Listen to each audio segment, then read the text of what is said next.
अस्सलाम वालेकुम students. Organic chemistry हम लोग पढ़ रहे थे और उसमें आज एक ऑर्गेनिक कंपाउंड्स में हम आज आइसोमेरिज्म वाला टॉपिक स्टार्ट करने जा रहे हैं। बेसिकली जब हमने ऑर्गेनिक केमिस्ट्री जो पढ़ते हैं तो हम ये कहते हैं कि हमारे पास जो ऑर्गेनिक कंपाउंड है इनकी डाइवर्सिटी बहुत ज़्यादा है। ये बहुत ज़्यादा अमाउंट में है, तकरीबन 10 बिलियन तक ऑर्गेनिक कंपाउंड है।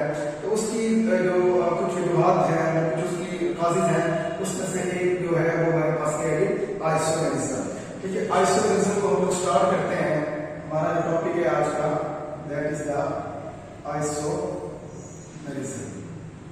अब आइसोमेरिज्म का मतलब क्या होता है? हमारे पास अगर हम देखें, ये हमारे पास मैंने कंपाउंड लिखा जिसमें मेरे पास कार्बन मैंने कहा 4 है फॉर एग्जाम्पल। अब इस मॉलिक्यूल में हमारे पास कार्बन कितनी 4 है, हमें कैसे आइडिया हुआ यहाँ पे 4 मेंशन था? तो वो फार्मूला जो किसी भी मॉलिक्यूल के अंदर एक्चुअल नंबर ऑफ एटम को रिप्रेजेंट करता है, दिस इज कॉल्ड, इसको आप क्या कहते हैं, this is called molecular formula. This is called molecular formula. अब हमारे पास ये 4 एटम है इस मॉलिक्यूल के अंदर। इस मॉलिक्यूल्स के एटम्स को हम डिफरेंट वेज में क्या कर सकते हैं, अरेंज कर सकते हैं, डिफरेंट स्ट्रक्चर्स यहाँ से हम इसके बना सकते हैं। तो जरा देखिएगा, फॉर एग्जांपल हमारे पास 4 कार्बन है, हम इनको हमारे पास क्या पॉसिबिलिटीज है इस स्ट्रक्चर्स की। तो एक हमारे पास स्ट्रक्चर ये हो सकता है, ये हमारे पास स्ट्रेट चेन स्ट्रक्चर है। अब इसी तरह अगर हम नेक्स्ट देखें तो इन्हीं 4 कार्बन्स को हम लोग इस तरह से लगा सकते हैं। ये हमारे पास कौन सा स्ट्रक्चर है इसका, ये हमारे पास इसका था स्ट्रेट चेन, और ये हमारे पास चेन कौन सी होगी, या तो ब्रांच होगी। अब अगर हम देखें इन दोनों, अगर स्ट्रक्चर में एक चीज देखें, जो कॉमन चीज वो क्या है कि नंबर ऑफ एटम इसमें भी क्या है 4 है, इसमें भी क्या है 4 है।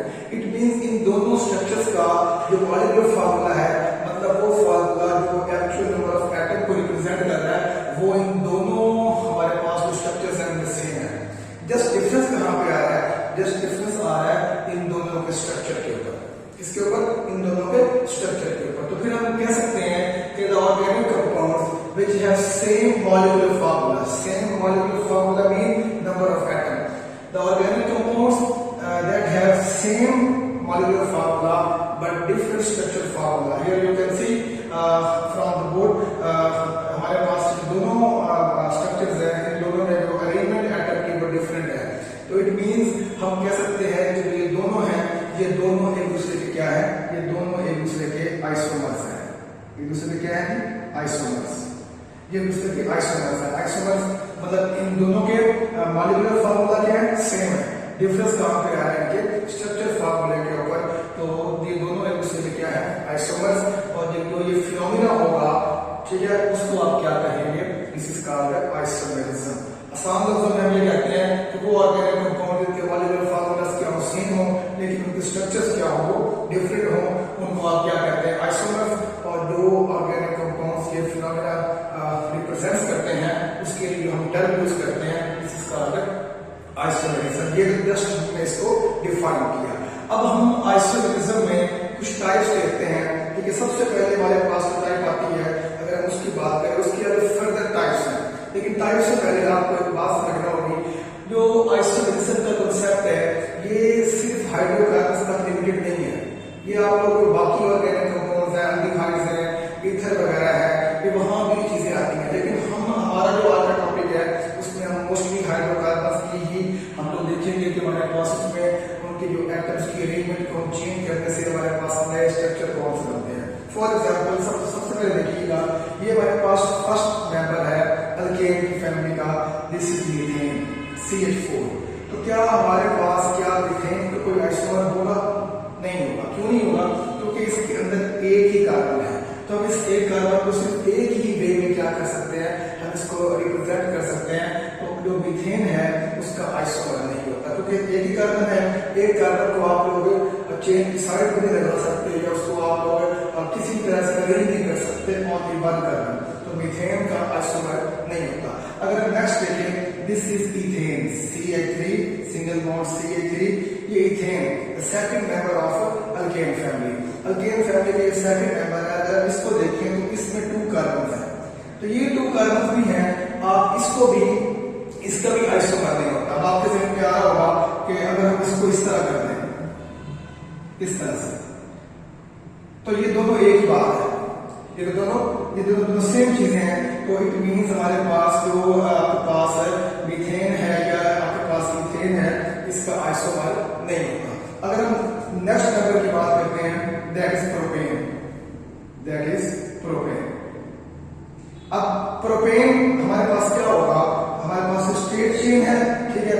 ये अब आपके फ्रेम में आएगा कि हम इसका एक स्ट्रक्चर और बता सकते हैं, वो किस तरह से, ये हमारे पास CH3 CH2 और यहाँ CH3, तो आप कहेंगे कि ये भी एक आइसोमर है, तो ये आइसोमर नहीं है। आइसोमर कब होगा, आइसोमर जो ये चेन है और ये चेन ये सेम ही है। ये चेन आपके जहन में आ रहा होगा, ये ब्रांच है, ये चेन ब्रांच नहीं है। ब्रांच कब होती है, जब आप स्ट्रेट चेन में आप किसी दरमियान वाली कार्बन, मिडल कार्बन के ऊपर आप जो कार्बन है उसको अटैच करते हैं। तो जो ये कार्बन है, तो ये कार्बन है, ये कार्बन इसके साथ डायरेक्ट अटैच है, ये मिडिल में है, लेकिन अगर मैं इसको इस तरह कर दूं तो ये हमारे पास ब्रांच नहीं बनेगी। तो इट मीन्स यहाँ से हमारे पास क्या चीज सामने आई कि जो हमारे पास अल्केन फैमिली है, अल्केन फैमिली में जो मीथेन है, इथेन है और प्रोपेन है, दे डोंट हैव आइसोमर्स, इनके आइसोमर्स हमारे पास नहीं होते। आइसोमर्स स्टार्ट कहां से होते हैं, कार्बन नंबर 4 से, मतलब ब्यूटेन से। जब हमारे पास कार्बन की जो अमाउंट है वो 4 या 4 से एक्सीड करती है, तो हमारे पास आइसोमरिज्म का फिनोमेना शो होता है। For example in case of butane, ये हमारे पास ब्यूटेन है, अगर मैं यहाँ पे हाइड्रोजन लगा दूं तो आपके सामने है, इसमें 4 कार्बन थी, एक आपके पास चेन कौन सी आ गई, स्ट्रेट, एक आपके पास कौन सी आ गई, ब्रांच। ब्रांच 2 माइल, क्योंकि मैंने थर्ड कार्बन को इस मिडिल वाले कार्बन के ऊपर क्या किया, साइड पे अटैच किया है। तो ये हमारे पास स्ट्रेट चेन है, ये हमारे पास कौन सी है, ब्रांच चेन है। इसको स्ट्रेट चेन है, इसको हम लोग 4 कार्बन है, हम इसको एम्ब्यूटेन भी कहते हैं। This is also called isopentane, sorry isopentane कह रहा हूं, आइसोब्यूटेन, क्योंकि हमारे पास अगर चेन ब्रांच हो तो उसके लिए आप कौन सा वर्ड यूज करते हैं, आइसो का। तो this is isobutane, this is isobutane. ये मैंने बात की आपसे कि आइसोमरिज्म की डेफिनेशन क्या है और हमारे पास कौन से हाइड्रोकार्बन्स हैं और कौन से मेंबर्स हैं जो कि आइसोमरिज्म का फिनोमेना शो करते हैं। मैंने आपको बता दिया, कार्बन नंबर 4, जब कार्बन 4 होंगे तो हमारे पास हाइड्रोकार्बन में 4 से ज्यादा होंगे, हायर हाइड्रोकार्बन होंगे, तो वो आइसोमरिज्म का फिनोमेना शो करेंगे। अब हम इसकी फर्दर अगर टाइप्स पढ़ते हैं तो सबसे पहले हमारे पास जो मेन टाइप्स आती हैं वो है हमारे पास स्ट्रक्चरल आइसोमरिज्म। अगर हम बात करते हैं यहाँ पे स्ट्रक्चरल आइसोमरिज्म, अब स्ट्रक्चरल आइसोमरिज्म जो है ये नाम से शो है कि हमारे पास क्या होगा कि जो ऑर्गेनिक कंपाउंड होगा, उस ऑर्गेनिक कंपाउंड में हमारे पास क्या होगा कि हमारे पास जो एक मॉलिक्यूल होगा, उस मॉलिक्यूल्स के नंबर ऑफ एटम तो सेम होंगे, लेकिन डिफरेंस कहां पे आएगा, उसके स्ट्रक्चर्स की, उसके एटम्स के अरेंजमेंट के ऊपर। फॉर एग्जांपल हमारे पास, मेरे पास ये पेंटेन है C5H12, ये हमारे पास पेंटेन है, तो पेंटेन का मॉलिक्यूलर फार्मूला क्या है, C5H10। अगर हम देखें कि इसके अंदर इसकी अरेंजमेंट कौन कौन सी हो सकती है, जरा देखिएगा। हमारे पास ये हमारे पास स्ट्रेट चेन में आ गया, दिस इज पेंटेन, ठीक है। देन हमारे पास एक पॉसिबिलिटी और है, दिस इज आइसोपेंटेन। अब आपके जहन में आ रहा होगा कि अगर ये कार्बन हम इस पर लगा दें तो ये और आइसोमर बन जाएगा। तो अगर आप कार्बन इस कार्बन पर लगाए, कार्बन लगाए या इस पर लगाए, तो बात एक ही है, क्योंकि हम लोग जब हम कार्बन लगा लेते हैं देन हम नंबरिंग करते हैं कि हमारे पास वो सब्स्टिट्यूट लगा हुआ है चेन में, उसको नंबर कम से कम मिले। अगर आप नंबरिंग इस तरह से करेंगे कि कौन सी कार्बन पे है, कार्बन नंबर 2 पे। अगर आप इस कार्बन को यहाँ लगा दें तो अब नंबरिंग इस तरफ से होगी, तो ये भी अगेन किस पे होगा, कार्बन नंबर 2 पे। अब ये इट मीन्स हमारे पास एक आइसोमर पेंटेन ये हो गया, एक आइसोमर पेंटेन ये हो गया और एक आइसोमर पेंटेन ये वाला है। This is new pentane, this is new pentane. इसके बॉन्ड्स पूरे कर लीजिए, आपके सामने है, इसके बॉन्ड्स आप लोग पूरे कर सकते हैं। This is called new pentane. तो there are different ways to arrange the atoms in pentane. अगर आप यहां देखें इसको, तो इसमें आपके सामने एक चीज बड़ी क्लियर है कि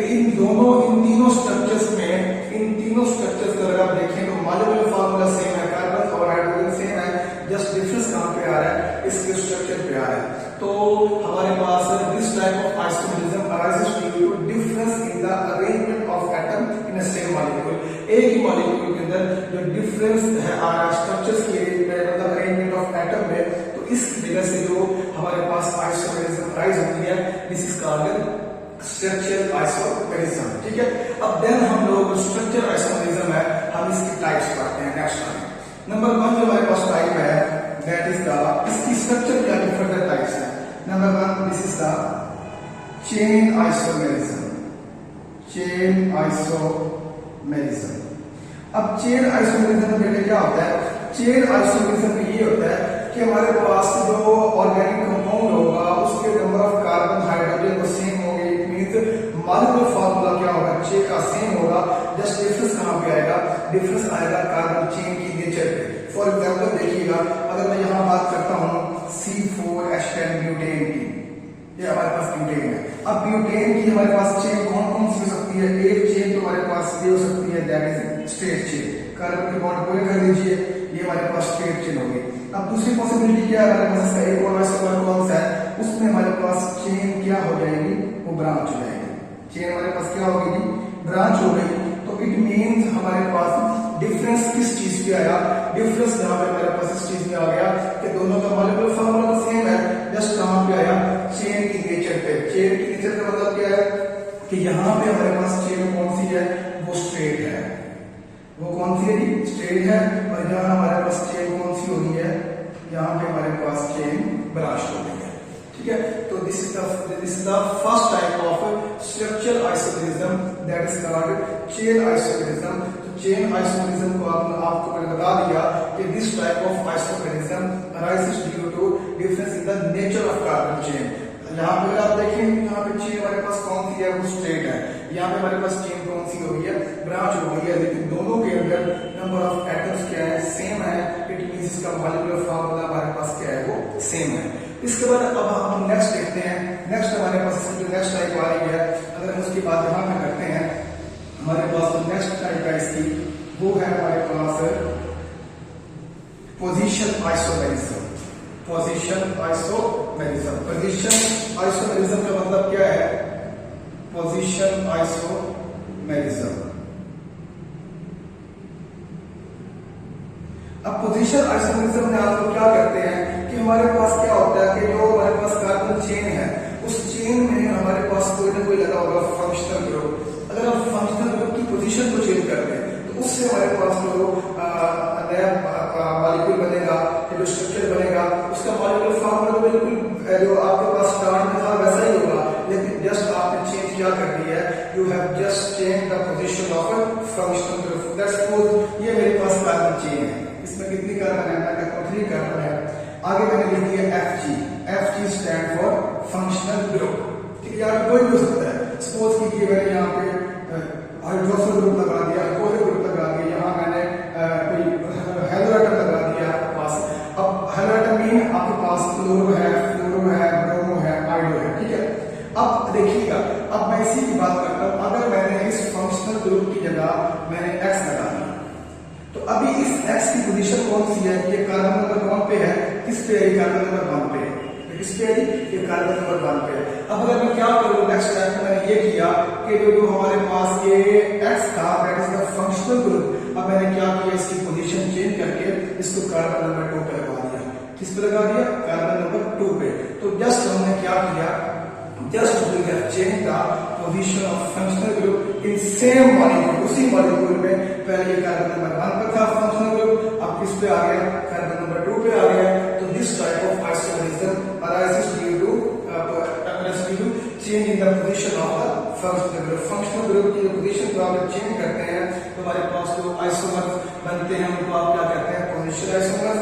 और जो ये फिनोमेना होगा इस कॉल्ड पोजीशन आइसोमेरिज्म। ठीक है, अब जो इनके अलग नेम्स हैं उसके बाद में करेंगे, लेकिन आपको पहले ये इस चीज का आइडिया होना चाहिए कि हमारे पास पोजीशन आइसोमर्स क्या होते हैं, और पोजीशन को चेंज करने से हमारे पास जो नया कंपाउंड बना है उसकी फिजिकल प्रॉपर्टीज डिफरेंट होती हैं, लेकिन केमिकल प्रॉपर्टीज सेम रहती हैं।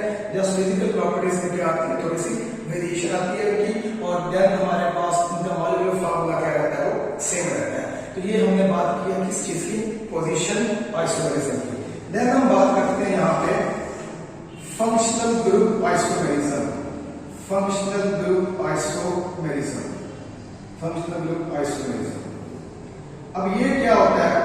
This type of isomerism arises due to the difference in the functional group, difference in the functional group. या पोजीशन की बात नहीं करेंगे, या ये बात करेंगे कि हमारे पास एक ही मॉलिक्यूल होगा, उसके लिए नंबर ऑफ एटम्स है, अगर नंबर ऑफ एटम्स की हम सीक्वेंस को थोड़ा चेंज करते हैं, रिअरेंज करते हैं, तो हमारे पास जो नया स्ट्रक्चर बनता है उसका जो फंक्शनल ग्रुप है वो चेंज हो जाता है। तो ये हमारे पास organic compound which have same molecular formula but have different functional group, this is called functional group isomerism. तरह देखिएगा, फॉर एग्जांपल ये मेरे पास this is the ethyl alcohol, ये हमारे पास क्या चीज है? This is called ethyl alcohol. ये इथाइल ग्रुप लगा होगा, OH stand for alcohol group, ये हमारे पास इथाइल अल्कोहल है। अगर हम बात करें इसके मॉलिक्यूलर फार्मूला की, तो मॉलिक्यूलर फार्मूला हमारे पास क्या है?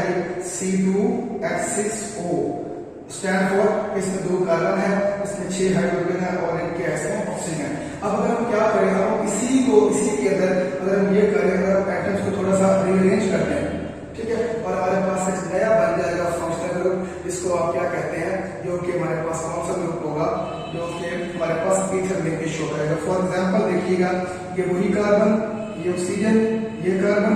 अब अगर हम कार्बन से बॉन्ड पूरे करते हैं, तो यहाँ पे H3 आएगा, यहाँ पे क्या आएगा? H3 आएगा।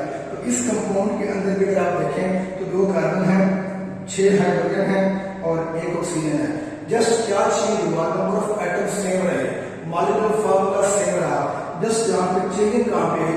जस्ट जहां पे चेंजिंग इस चीज में आई कि हमारे पास जो फंक्शनल ग्रुप पहले अल्कोहलिक था, अब हमारे पास कौन सा हो गया? ईथर हो गया। तो बेसिकली फंक्शनल ग्रुप आइसोमेरिज्म क्या होता है? The organic compounds that have same molecular formula but have different functional group. आपके सामने है, इसमें अल्कोहलिक ग्रुप आ गया है, इसमें ईथर लिंकेज आ गई है, और अगर आप इसमें कॉमन चीज देखें, नंबर ऑफ एटम्स दोनों में क्या है? वो सेम है। इसके बाद हम एक और सेकंड लास्ट टाइप है स्ट्रक्चरल आइसोमेरिज्म की, उसको अगर हम यहाँ डिस्कस करते हैं, दैट इज द मेटामेरिज्म। हमारे पास कौन सी है? वो हमारे पास है मेटामेरिज्म। मेटामेरिज्म हमारे पास क्या चीज है? कौन सी आइसोमेरिज्म है? बेसिकली होता ही है कि जब आप फंक्शनल ग्रुप के अराउंड अगर आप देखें, हमारे पास जो कार्बन एटम की डिस्ट्रीब्यूशन होती है, अगर तो वो इक्वल है, अगर आप उस इक्वल डिस्ट्रीब्यूशन को अनइक्वल कर दें, तो वो इक्वल और अनइक्वल डिस्ट्रीब्यूशन से हमारे पास जो नया आइसोमर्स होगा, ठीक है, उसको आप क्या कहते हैं? मेटामर्स कहते हैं, और इस फिनोमेनन को क्या कहते हैं? Metamerism. For example, this is the diethyl ether. ये हमारे पास क्या है? Diethyl ether. एक इथाइल ग्रुप ये लगा हुआ है, एक इथाइल ये लगा हुआ है, तो डाईइथाइल और जो लिंकेज है, ईथर लिंकेज है, इसका नाम क्या होगा? Diethyl ether. अच्छा, अब देखिएगा, अब अगर आप देखिए, मैंने बात की कि मेटामेरिज्म क्या होता है, this type of isomerism arises due to unequal distribution around the functional group. अगर आप इस स्ट्रक्चर में देखें, तो इस ऑक्सीजन की इस तरफ भी 2 कार्बन है, इस ऑक्सीजन की इस तरफ भी क्या है? 2 कार्बन है। लेकिन अगर अभी आपके सामने जो डिस्ट्रीब्यूशन है कार्बन की अराउंड द फंक्शनल ग्रुप, वो सेम है, इक्वल है, मतलब इस साइड पे भी 2 कार्बन है, इस साइड में 2 कार्बन है। लेकिन अगर मैं इस डिस्ट्रीब्यूशन को अनइक्वल कर दूं, किस तरह? मैंने लेफ्ट साइड में कितनी कार्बन कर दी है? 1, और राइट में कितनी कर दी है? मैंने 3 कर दी है। इसके बॉन्ड पूरे कीजिए, तो ये मुझे बॉन्ड इसके कंप्लीट करते हैं, तो हमारे पास ये चीज बन रही है। ये भी ईथर ही है, लेकिन बेसिकली हुआ क्या? अगर आप यहाँ पे देखें, दोनों के मॉलिक्यूलर फार्मूला सेम है, जस्ट डिफरेंस कहां पे आ गया कि हमने फंक्शनल ग्रुप के दोनों तरफ जो कार्बन की डिस्ट्रीब्यूशन थी, उसको क्या कर दिया? अनइक्वल कर दिया। यहाँ पे लेफ्ट साइड पे 2 कार्बन थी, राइट पे 2 कार्बन थी। मैंने क्या किया? किसी एक साइड पे 1 कार्बन बढ़ा दी, 1 कम कर दी, लेकिन कार्बन उसी कंपाउंड में ही रह गया। अब इसकी लेफ्ट साइड पे 1 कार्बन कर दिया, इधर 3 कर दिया, तो जो हमारे पास ये आइसोमर्स बने हैं, इसे कॉल्ड मेटामर्स, ठीक है, और this phenomenon is called metamerism. Then हम लोग लास्ट टाइप की बात करते हैं, जो कि हमारे पास स्ट्रक्चरल आइसोमेरिज्म की लास्ट टाइप है, that is called tautomerism. Tautomerism, tautomerism में क्या होता है कि एक ही मॉलिक्यूल में प्रोटॉन क्या होता है? वो शिफ्ट होता है एक एटम ठीक है, this type of isomerism arises due to shifting of proton from one atom to another atom in a same molecule, ठीक है, एक ही मॉलिक्यूल में प्रोटॉन शिफ्ट होता है एक एटम से दूसरे एटम पे, ये हमारे पास लास्ट टाइप है आइसोमेरिज्म की। फॉर एग्जांपल देखिएगा, दिस इज अमाइनो एसिड, ये हमारे पास अमाइनो एसिड है, यहाँ पे अमाइनो ग्रुप बना हुआ है NH2, ये हमारे पास कौन सा कार्बोक्सिल ग्रुप है, इसी बेस पे इसको अमाइनो एसिड कहते हैं। ये हमारे पास अमाइनो ग्रुप है, ये हमारे पास कौन सा एस्टर ग्रुप। अब क्या होगा, इसी सेम मॉलिक्यूल में प्रोटॉन की शिफ्टिंग होगी। प्रोटॉन की शिफ्टिंग किस तरह से होगी, हमारे पास क्या होगा कि ये नाइट्रोजन के पास नॉन पेयर होता है, यहाँ से क्या करेगा, यहाँ इस कार्बोक्सिल एस्टर ग्रुप से यहाँ से प्रोटॉन को क्या करेगा, अपनी तरफ अट्रैक्ट करेगा, तो हमारे पास ये चीज बन जाएगी RCH। बाकी तो हमने कुछ भी नहीं कहना, जस्ट हम लोगों ने ये देखना है कि हमारे पास चेनिंग कहां पे आई है। अब यहाँ पे चार्ज देखिएगा, यहाँ पे चार्ज पॉजिटिव आ गया, यहाँ पे चार्ज पॉजिटिव क्यों आया, नाइट्रोजन के बॉन्ड्स कितने होते हैं, हमारे पास 3 होते हैं। देखिए किस तरह, नाइट्रोजन के यहाँ एक बॉन्ड ऊपर था, 2 यहाँ पे 3 कंप्लीट थे। जब इस नाइट्रोजन ने यहाँ इस प्रोटॉन के साथ बॉन्डिंग की है, तो इसने अपना नॉन पेयर यूज किया, तो इसके बॉन्ड्स कितने हो गए हैं, 4 हो गए हैं, इसीलिए नाइट्रोजन के ऊपर चार्ज कौन सा आ गया, पॉजिटिव आ गया। अब क्वेश्चन ये है कि इसके हमारे पास कार्बोक्सिलेट आयन है, इसके ऊपर नेगेटिव चार्ज क्यों है, तो नेगेटिव चार्ज आने की वजह ये है कि बेसिकली हमारे पास कार्बोक्सिल ग्रुप किस तरह से होता है, ये ऐसे, ये कार्बोक्सिल ग्रुप होता है, एस्टर ग्रुप होता है। जब ये एसिड अपना प्रोटॉन डोनेट करता है, तो होता क्या है कि हमारे पास में ये बॉन्ड है, ये पूरा का पूरा बॉन्ड इस ऑक्सीजन के ऊपर आ जाता है, और यहाँ से प्रोटॉन H पॉजिटिव की फॉर्म में यहाँ से बाहर निकलता है, तो हमारे पास क्या बनता है, ये आपके पास बन जाएगा COO नेगेटिव क्यों आया, क्योंकि ये बॉन्ड था, ये बॉन्ड किसके ऊपर शिफ्ट हो गया, ऑक्सीजन के ऊपर, तो हमारे पास ये स्पीशीज बन गई। हम लोग बात कर रहे थे टॉटोमेरिज्म की कि एक ही मॉलिक्यूल में प्रोटॉन की शिफ्टिंग एक एटम से दूसरे एटम के ऊपर आपके सामने है कि ये एक ही मॉलिक्यूल है, इसलिए प्रोटॉन शिफ्ट हुआ यहाँ से इस पे, तो हमारे पास ये चीज बन गई। इस चीज को हम क्या कहते हैं, this is called dipolar ion. इसको क्या कहते हैं, डाइपोलर आयन क्यों कहते हैं, क्योंकि इसमें अगर आप देखें तो इसमें पॉजिटिव चार्ज भी है, इसमें नेगेटिव चार्ज भी है, ठीक है। ये इसे क्या कहेंगे, डाइपोलर आयन। इसकी वजह क्या है कि यहाँ पे दोनों आयन पॉजिटिव भी है और नेगेटिव भी है। This is also called internal salt, इसको इंटरनल साल्ट भी बोलते हैं। This is also called zwitterion, इसका आल्सो कॉल्ड स्वीटर आयन। तो ये था हमारे पास different types of the structural isomerism, जिसमें हम लोगों ने पढ़ा कि चेन आइसोमेरिज्म क्या होता है, फंक्शनल ग्रुप आइसोमेरिज्म क्या होता है, पोजीशन आइसोमेरिज्म क्या होता है, टॉटोमेरिज्म क्या होता है, मेटामेरिज्म क्या होता है। These are the different types of structural isomerism. This was all about the structural isomerism. Thank you. Allah Hafiz.